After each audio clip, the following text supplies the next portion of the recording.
আসসালামু আলাইকুম। আজকে আপনাদের একটা ডাউল ভুনা দেখাবো। মসুরের ডাউল দিয়ে ভুনা। প্রথমে এখানে কিছু পেঁয়াজ, কাঁচামরিচ এবং রসুন নিয়েছি। এটা যত বেশি দিবেন তত খেতে ভালো লাগে। কেউ চাইলে কমও দিতে পারেন। তারপরে এখানে 15-20টার মতো কাঁচামরিচ দেওয়া হয়েছে। 4টা রসুন ছুলে কোয়া দেওয়া হয়েছে এবং পেঁয়াজ দেওয়া হয়েছে 7-8টি। এরপরে এখানে সামান্য একটু লবণ দেওয়া হয়েছে। এবার ডাউলগুলো দিয়ে দেওয়া হলো, দিয়ে ভালোভাবে নেড়েচেড়ে নিতে হবে।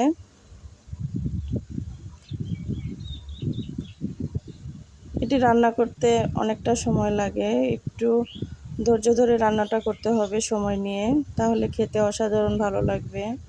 সামান্য একটু পানি দেওয়া হলো কষানোর জন্য।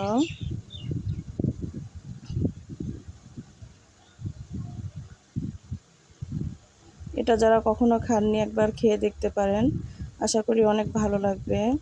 এটি ভাতের সঙ্গে, গরম গরম ভাত বা রুটি পরোটার সঙ্গে খেতে অনেক ভালো লাগে খেতে।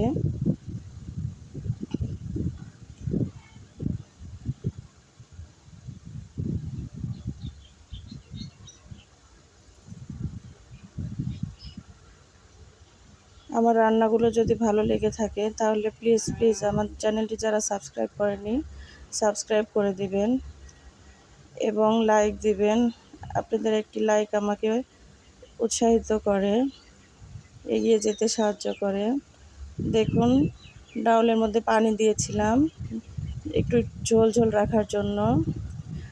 আর যখন একদম সেদ্ধ হয়ে আসবে, পানিটা শুকিয়ে আসবে, তখন এভাবে একটু চামচ দিয়ে ডাউলগুলো গলায় নিতে হবে, তাহলে খেতে খুব ভালো লাগে।